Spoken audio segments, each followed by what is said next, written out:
1940년 프랑스 마지노선이 무너질 때 사람들은 단순한 군사 패배를 본 것이 아니었습니다. 콘크리트와 강철로 쌓아 올린 절대 방어선이 단 며칠 만에 우회에 돌파되면서 한 시대의 전략적 신화가 함께 붕괴했죠. 지금 당신이 보고 있는 장면도 그와 닮아 있습니다. 중국이 F-35를 250km 밖에서 탐지 요격 가능이라 홍보하던 HQ-9B와 YLC-8B 레이더. 세계 최강 방패라 불리던 그 시스템이 이란에서 단 한 대의 항공기도 격추하지 못한 채 무력화됩니다. 단 한 대도. 이건 단순한 전투 결과가 아닙니다. 이 사건은 향후 10년 글로벌 무기 시장의 권력 지형을 뒤집는 신호탄이 됩니다. 당신은 이렇게 반문할 수 있습니다. 전쟁에서 실패 한 번 했다고 체제가 흔들린다고. 맞는 질문입니다. 하지만 여기서 중요한 건 패배가 아니라 신뢰 붕괴입니다. 방공망은 보험과 같습니다. 사고가 나지 않으면 아무 일 없는 듯 보이지만 단 한 번의 사고에서 작동하지 않으면 그 가치는 0이 됩니다. 이란 공습은 단순한 폭격 작전이 아니었습니다. 2026년 2월 28일 이스라엘은 약 200대 전투기를 투입했고 미국은 B-2 스텔스 폭격기와 토마호크 미사일로 1000개 이상 목표를 정밀 타격했습니다. 냉전 이후 중동 최대 규모 중 하나였습니다. 그리고 그 첫 1시간, 미 해군 EA-18G 전자정의가 HQ-9B 포대와 YLC-8B 레이더를 집중 교란 무력화합니다. 수천억 원이 들어간 방공 자산이 60분 만에 사실상 고철이 됩니다. 여기서 스케일이 바뀝니다. 당신이 보고 있는 것은 무기 성능 문제가 아니라 통합작전 능력의 격차입니다. 이거 무기를 하나의 스마트폰이라 생각해 보십시오. 스펙은 비슷해 보여도 운영체제와 네트워크 생태계가 다르면 체감 성능은 완전히 달라집니다. 중국 방공망은 하드웨어 중심.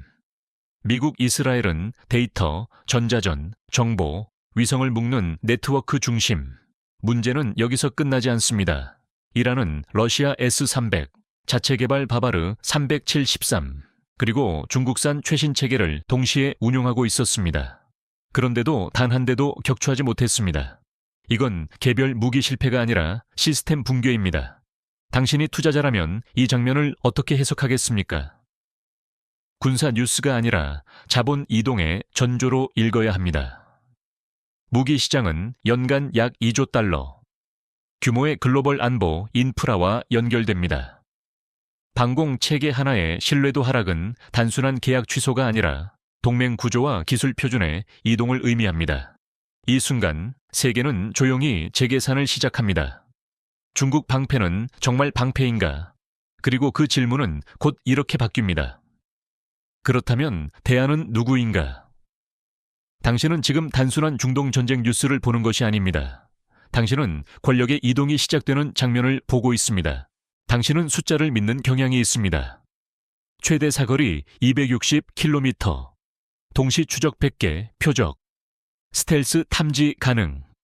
카탈로그에 적힌 이 숫자들은 마치 보증서처럼 보입니다. 하지만 전쟁은 설명서대로 진행되지 않습니다. 여기서 냉정한 질문 하나를 던져야 합니다. 왜 광고에서는 완벽하던 무기가 실전에서는 반복적으로 무너질까요? 이란에서 무력화된 HQ-9B는 러시아 S-300을 기반으로 역설계된 장거리 지대공 미사일입니다. 스펙상으로는 미국 패트리어트에 필적한다고 홍보돼 왔죠. 그러나 실전에서는 미사일 한 발 제대로 발사하지 못한 채 레이더가 마비됐습니다.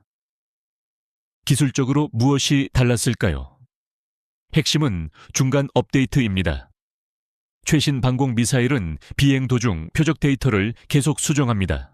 마치 내비게이션이 실시간 교통 상황을 반영하듯이요. 하지만 HQ-9B는 발사 후 경로 수정 능력이 제한적이라는 분석이 나왔습니다. 한 번 설정된 방향에 크게 의존하는 구조. 표적이 급기동하면 대응이 어렵습니다. 또 하나, 레이더 갱신 주기. 현대 공중전은 밀리초 단위의 싸움입니다. 표적 위치 정보가 빠르게 갱신되지 않으면 미사일은 과거 데이터를 향해 날아갑니다. 이건 마치 스포츠 중계를 5초 지연 화면으로 보며 공을 잡으려는 것과 같습니다. 이론상 가능해 보여도 현실에선 늦습니다. 그리고 이 약점은 처음이 아닙니다. 2025년 인도 파키스탄 충돌 당시 파키스탄이 운용하던 HQ-9 계열은 인도 브라모스 미사일을 요격하지 못했다는 보도가 나왔습니다. 베네수엘라에서도 중국산 레이더가 전자전 공격에 무력화됐다는 사례가 보고됐죠. 이란, 파키스탄, 베네수엘라. 3번 연속. 이건 우연이 아니라 패턴입니다. 여기서 당신은 구조를 봐야 합니다. 중국 방사는 빠른 개발, 공격적 수출, 낮은 가격 전략으로 성장했습니다. 2020년대 초반, 중국은 세계 무기 수출 점유율 약 5%를 차지하며 세서 5위권을 유지했습니다. 문제는 전쟁 경험입니다. 전시 IA 분석관 존 컬버는 이렇게 말한 바 있습니다. 중국은 오랜 기간 대규모 통합 실전을 치른 경험이 제한적이며 복합작전 수행 능력은 검증되지 않았다고. 무기 하나의 스펙은 비슷해 보일 수 있습니다. 하지만 전자전, 위성, 데이터링크, 사이버전, 지휘 통제 체계를 묶는 능력은 전혀 다른 차원의 문제입니다. 당신이 고급 주방 기기를 모두 갖췄다고 해서 미슐랭 셰프가 되는 건 아닙니다. 레시피를 이해하고 상황에 따라 즉각 수정할 수 있는 경험이 필요합니다. 중국 방공망은 제품 중심, 미국과 이스라엘은 시스템 중심. 이 차이는 종이 위에서는 잘 보이지 않습니다. 하지만 실전이라는 시험지 앞에서는 그대로 드러납니다. 그리고 여기서 한 단계 더 올라가 봅시다. 이란에 수출된 HQ-9B는 완전히 다른 무기가 아닙니다. 중국 본토 방공망에도 유사 계열이 배치되어 있습니다. 만약 수출형이 이렇게 무너진다면 세계는 자연스럽게 묻게 됩니다. 중국 하늘은 과연 안전한가? 이 질문이 퍼지는 순간 무기 시장의 신뢰 곡선은 꺾이기 시작합니다. 이제 문제는 단순한 기술 결함이 아닙니다. 이건 국가 브랜드와 전략적 신뢰도의 문제입니다. 그리고 신뢰는 한번 금이 가면 회복하는데 수십 년이 걸립니다. 당신은 미사일이 하늘에서 폭발하는 장면을 전쟁의 핵심이라 생각할지 모릅니다. 하지만 현대전의 본질은 폭발이 아니라 전파입니다. 이란 상공에서 벌어진 일은 미사일 대 미사일의 충돌이 아니었습니다. 그것은 보이지 않는 전자 신호들의 충돌이었습니다. 그리고 승부는 이미 공습 첫 1시간 안에 결정됐습니다. 여기서 질문 하나를 던져야 합니다. 총을 쏘기도 전에 이미 게임이 끝났다면 그 전쟁은 무엇으로 싸운 걸까요? 미 해군 EA-18G 그라울러. 전자정의는 단순한 지원기가 아닙니다. 이 기체는 적 레이더를 탐지하고 교란하고 마비시키는 공중 전자전 플랫폼입니다. 공습 개시 직후 이란 방공망에 눈과 귀 역할을 하던 레이더 체계가 순차적으로 침묵했습니다. 레이더는 방공망의 심장입니다. 미사일은 레이더가 제공하는 데이터를 바탕으로 움직입니다. 레이더가 먹통이 되면 미사일은 눈을 감고 날아가는 화살과 같습니다. 전자전은 어떻게 작동할까요? 쉽게 말해 상대의 와이파이 신호를 교란해 인터넷을 끊는 것과 유사합니다. 기기는 멀쩡하지만 네트워크가 끊기면 아무 일도 하지 못합니다. 이란에 배치된 HQ-9B 포대는 물리적으로 파괴되기 전 이미 기능을 상실했습니다. 미사일을 발사할 기회조차 제대로 갖지 못한 채 통제 체계가 무력화됐다는 분석이 나옵니다. 이 지점에서 스케일이 다시 확장됩니다. 당신이 보고 있는 것은 단순한 무기 격차가 아니라 네트워크 전쟁의 격차입니다. 현대 방공망은 레이더, 위성, 데이터 링크, 조기 경보기, 지휘 통제 센터가 하나의 거대한 클라우드처럼 연결돼야 합니다. 미국은 수십 년간 이를 통합해왔습니다. 예를 들어 미국은 합동 전술 데이터 링크 16를 통해 공군, 해군, 지상군 정보를 실시간 공유합니다. 하나의 표적 정보가 여러 플랫폼에 동시에 전파됩니다. 이건 단순한 장비가 아닙니다. 이건 생태계입니다. 중국 방공망은 개별 시스템의 성능은 강조했지만 복합 전자전 환경에서의 생존성은 실전에서 검증되지 않았습니다. 그리고 전쟁은 가장 약한 고리를 집중적으로 공격합니다. 1시간, 수천억 원의 방공 자산이 무력화되는 데 걸린 시간입니다. 여기서 중요한 건 이란의 패배가 아닙니다. 중국산 시스템이 전자전 환경에서 얼마나 취약한지 전 세계가 목격했다는 점입니다. 이제 방공 시스템 구매를 검토하던 국가들은 새로운 질문을 던질 겁니다. 이 무기는 스펙이 아니라 교란 속에서도 살아남을 수 있는가? 이 질문은 곧 방산 산업의 기준을 바꿉니다. 하드웨어 중심에서 네트워크 중심으로, 단일 미사일 성능에서 통합 생존성으로, 그리고 이 변화는 단순한 무기 교체가 아닙니다. 국가안보 인프라의 구조를 재설계하는 문제입니다. 당신이 투자자라면 여기서 기술 트렌드를 읽어야 합니다. 전자전, 사이버전, 데이터 통합 능력이 앞으로 무기 산업의 핵심 가치가 됩니다. 단순히 강한 미사일이 아니라 무력화되지 않는 시스템이 프리미엄을 받습니다. 폭발은 뉴스 헤드라인을 장식합니다. 하지만 전파는 질서를 바꿉니다. 그리고 이란 상공에서 바뀐 것은 단순한 전투 결과가 아니라 전쟁의 기준선이었습니다. 무기가 실패하면 계약이 취소됩니다. 하지만 신뢰가 실패하면 시장 자체가 이동합니다. 이란에서 시작된 균열은 단순한 전투 패배로 끝나지 않습니다. 파키스탄, 베네수엘라 사례까지 더해지면서 하나의 패턴이 형성됩니다. 중국산 방공 시스템이 실전에서 반복적으로 무너졌다는 인식. 여기서 질문이 바뀝니다. 성능이 좋다가 아니라 위기에서 살아남는가? 글로벌 무기 시장은 연간 약 5천억 달러 규모로 추정됩니다. 이중 방공 체계는 전략 인프라의 핵심입니다. 특히 중동, 동남아, 동유럽처럼 미사일 위협이 상존하는 지역에서는 사실상 국가 생명보험과 같습니다. 보험이 사고 순간 작동하지 않는다면 당신은 그 회사를 다시 선택하겠습니까? 이란 공습 이후 미국 외교 전문 매체들은 잠재적 구매국들이 중국산 무기의 실전 성능에 의문을 제기하기 시작했다고 분석했습니다. 이건 단순한 언론 보도가 아닙니다. 이건 수십조 원 규모 입찰의 분위기를 바꾸는 신호입니다. 무기 구매는 단순한 가격 비교가 아닙니다. 동맹, 정보 공유, 군사 협력, 기술 이전까지 연결된 생태계 계약입니다. 한 나라가 어떤 방공 체계를 선택한다는 것은 그 나라의 데이터 링크 표준과 통신 체계를 함께 선택하는 것입니다. 즉, 무기 수출은 하드웨어가 아니라 인프라 종속성을 수출하는 일입니다.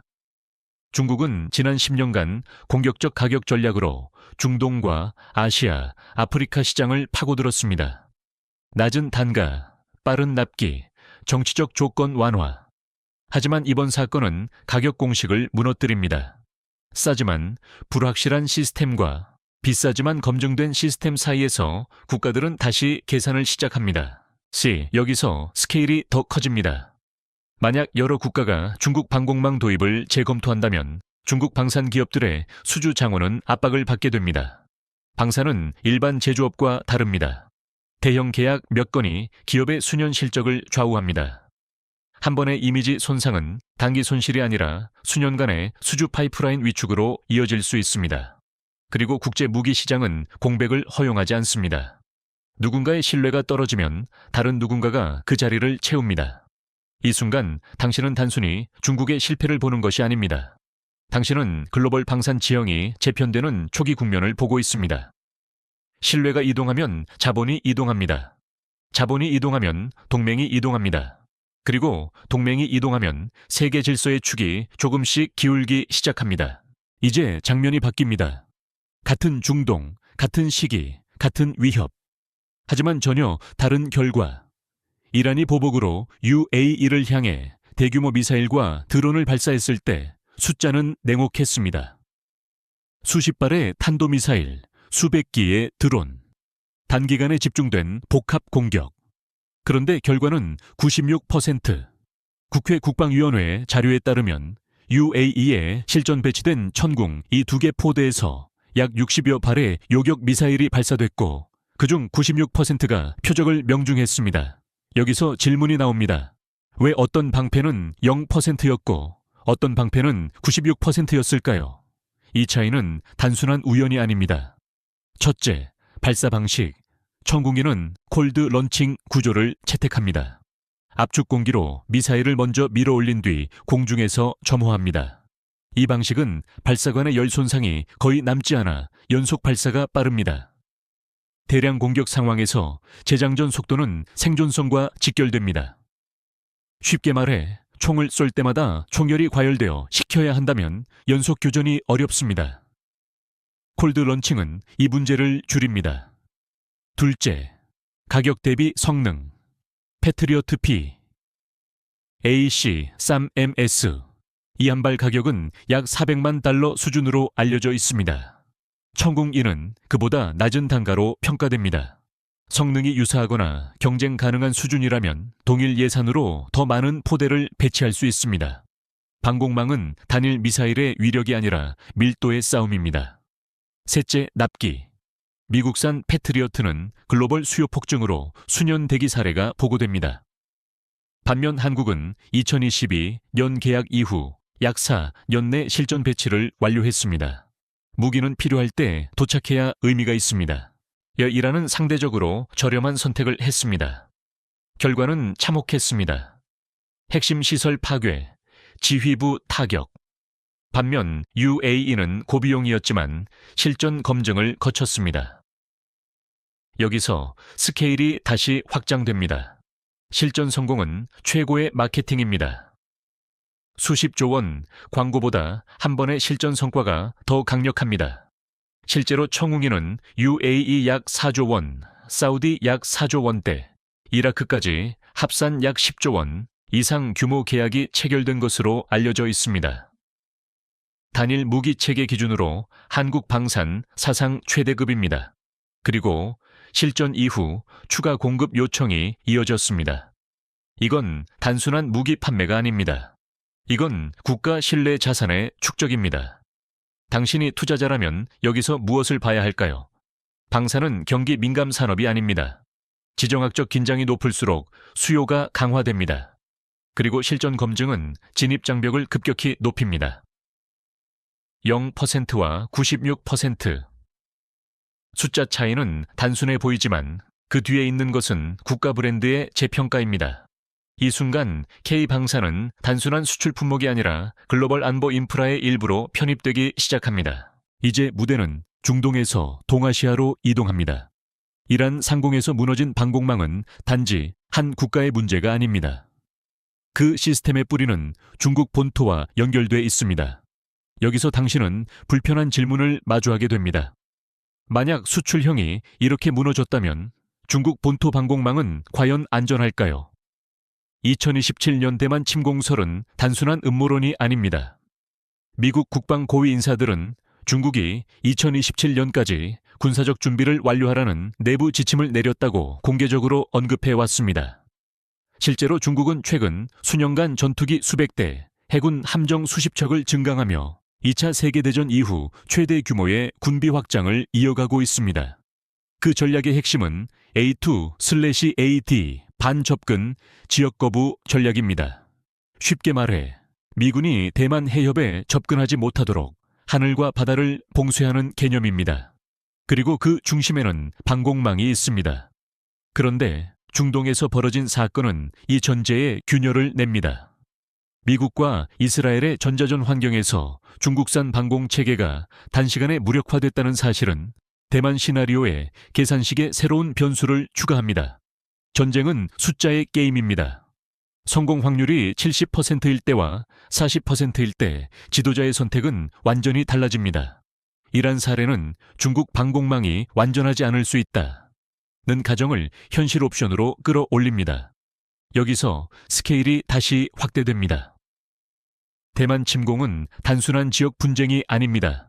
글로벌 공급망의 중심을 건드리는 사건입니다. TSMC는 전 세계 첨단 반도체의 약 90%를 생산하는 것으로 평가됩니다. 만약 해협에서 충돌이 발생한다면 스마트폰, 자동차 AI, 서버 생산은 즉각 충격을 받습니다. 한국 역시 자유롭지 않습니다. 삼성전자, SK하이닉스, 현대차 모두 직격탄을 맞을 수 있습니다. 따라서 중국 지도부의 계산은 단순한 군사 승패를 넘어 경제 붕괴 가능성까지 포함합니다. 여기에 또 다른 요소가 있습니다. 내부 통제와 군 기강 문제입니다. 최근 몇 년간 중국군 고위 인사숙청 사례가 이어졌고 일부 보도에서는 미사일 부대 운영상의 결함 의혹도 제기됐습니다. 무기 신뢰도와 조직 신뢰도가 동시에 흔들린다면 대규모 군사 도박은 훨씬 부담스러워집니다. 여기서 당신은 전략적 관점을 가져야 합니다. 이란에서의 실패는 단순한 수출 손실이 아니라 억제력의 신뢰도 하락으로 이어질 수 있습니다. 억제력은 실제 전쟁보다 더 중요합니다. 상대가 저 체계는 뚫릴 수 있다고 믿는 순간 균형은 바뀝니다. 그리고 균형이 바뀌면 침공 시점은 늦춰지거나 재조정됩니다. 이란 상공에서 시작된 균열이 대만 해협의 시간표를 흔들 수 있습니다. 당신은 지금 하나의 전투 결과가 아니라 한 지도자의 계산기를 흔드는 변수를 보고 있습니다. 이제 질문은 중국이 아닙니다. 질문은 한국입니다. 이란에서의 실패와 UAE에서의 성공이 교차하는 순간 한 가지 흐름이 선명해집니다. K방사는 더 이상 틈새 산업이 아닙니다. 당신은 숫자로 이 변화를 확인할 수 있습니다. 2025년 기준 한국방산 빅사, 한화에어로스페이스, 현대로템, KAA, LAG 넥스원 연간 수출 규모는 30조 원에 근접한 것으로 평가됩니다. 수주 장원은 100조 원을 돌파했다는 분석도 나옵니다. 100조 원. 이건 단순한 매출이 아니라 향후 4년에서 5년치 일감이 이미 확보됐다는 의미입니다. 여기서 한 단계 더 생각해 봅시다. 왜 방사는 이렇게 빠르게 인프라 산업으로 변하고 있을까요? 무기는 소비재가 아닙니다. 한번 도입하면 20년에서 30년 운영됩니다. 유지보수, 업그레이드, 탄약 공급, 데이터 체계까지 장기 계약이 따라옵니다. 즉, 방산 수출은 일회성 거래가 아니라 지속적 종속 구조를 만듭니다. 한 국가가 청웅 1을 도입하면 관련 지휘 통제 체계, 훈련 시스템, 정비 네트워크까지 연결됩니다. 이건 단순한 미사일 판매가 아닙니다. 이건 안보 인프라에 한국 표준을 심는 일입니다. 과거 한국산 제품은 가성비 좋다는 이미지가 강했습니다. 하지만 실전에서 96% 요격률을 기록한 이후 인식은 바뀝니다. 싸서 사는 무기가 아니라 검증돼서 사는 무기로. 이 변화는 브랜드 자산의 질적 전환입니다. 여기서 스케일이 또 확장됩니다. 방사는 외교와 직결됩니다. 무기를 공급한 국가는 위기 시 협력 채널을 확보합니다. 군사훈련, 정보 공유, 전략 대화가 자연스럽게 따라옵니다. 결국 방사는 단순한 산업이 아니라 외교 레버리지입니다. 중동에서 K방산이 확장되면 한국은 에너지, 인프라, 건설, IT 협력까지 연계 기회를 확보할 수 있습니다. 당신이 투자자라면 여기서 봐야 할 건 단기 수주가 아닙니다. 표준 선점입니다. 누가 미래 방공망의 기본 구조를 제공하느냐에 따라 후속 시장이 결정됩니다. 중국산 신뢰도가 흔들리는 사이 한국은 실전 데이터를 확보했습니다. 실전 데이터는 기술 기업에게 가장 강력한 자산입니다. 이제 K방사는 단순한 수출 산업이 아닙니다. 글로벌 안보 네트워크에 편입되는 구조적 산업으로 이동하고 있습니다. 그리고 구조를 장악한 산업은 경기 변동보다 지정학에 의해 성장합니다. 당신은 지금 하나의 무기 성공을 보는 것이 아닙니다. 대한민국이 안보 인프라 공급국으로 재정의되는 초기 국면을 보고 있습니다. 이제 속도를 늦춰보겠습니다. 당신은 이 이야기를 단순한 군사 비교로 들었을지 모릅니다. 중국은 실패했고 한국은 성공했다는 단순한 대조. 하지만 그 표면 아래에서 움직이는 것은 더 거대한 흐름입니다. 역사를 돌아보면 권력 이동은 항상 전쟁이 아니라 신뢰의 이동에서 시작됐습니다. 대포의 사거리가 아니라 그 대포를 믿는 시장의 선택이 질서를 바꿔왔습니다. 지금 벌어지는 일도 같습니다. 이란 상공에서 드러난 균열은 단순한 방공 실패가 아니라 중국 방산에 대한 구조적 의문을 남겼습니다. 그리고 동시에 K방사는 실전 데이터라는 가장 강력한 자산을 확보했습니다. 여기서 당신은 한 발 물러서야 합니다. 이 변화는 어디까지 확장될까요? 만약 중국 무기의 신뢰도가 장기적으로 흔들린다면 방산 수출뿐 아니라 외교적 영향력도 압박을 받습니다. 반대로 한국은 안보 파트너로서 위상이 강화됩니다. 안보는 에너지, 인프라, 기술 협력으로 연결됩니다. 한 국가가 한국산 방공 체계를 도입하면 이후 레이더 업그레이드, 요격 체계 확장, 사이버 방어 협력까지 이어집니다. 이건 단발성 수출이 아니라 20년짜리 관계 설정입니다. 그리고 동아시아로 시선을 돌려보면 또 다른 계산이 보입니다. 대만 해협에서 긴장이 고조될수록 각국은 억제력을 강화하려 합니다. 억제력은 공격 의지를 낮추는 심리적 장벽입니다. 중국 무기 신뢰도에 의문이 생기면 침공의 기대 성공 확률은 재조정됩니다. 전쟁은 감정이 아니라 계산입니다. 성공 확률이 낮아지면 도박은 미뤄집니다. 그 사이 글로벌 반도체 공급망은 시간을 벌게 됩니다. 다 한국 경제 역시 극단적 충격에서 한 걸음 멀어질 수 있습니다. 이 지점에서 당신에게 질문을 던지고 싶습니다. 당신은 이 흐름을 단순한 뉴스로 소비할 것입니까? 아니면 구조 변화의 신호로 읽을 것입니까? K방사는 총과 미사일을 파는 산업이 아닙니다. 그것은 억제력을 수출하고 전쟁 확률을 낮추며 동시에 경제적 기회를 창출하는 복합 인프라 산업입니다.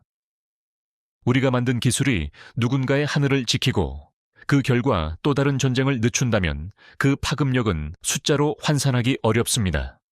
이제 세계는 조용히 재배치되고 있습니다. 무기 시장의 선택이 동맹을 바꾸고 동맹의 이동이 공급망을 지키며 공급망의 안정이 경제의 방향을 결정합니다. 그리고 당신은 그 한가운데 서 있습니다. 이 전환의 흐름 속에서 당신은 어디에 설 것입니까? The ones who recognize the current before it becomes a wave. The ones who shape the future.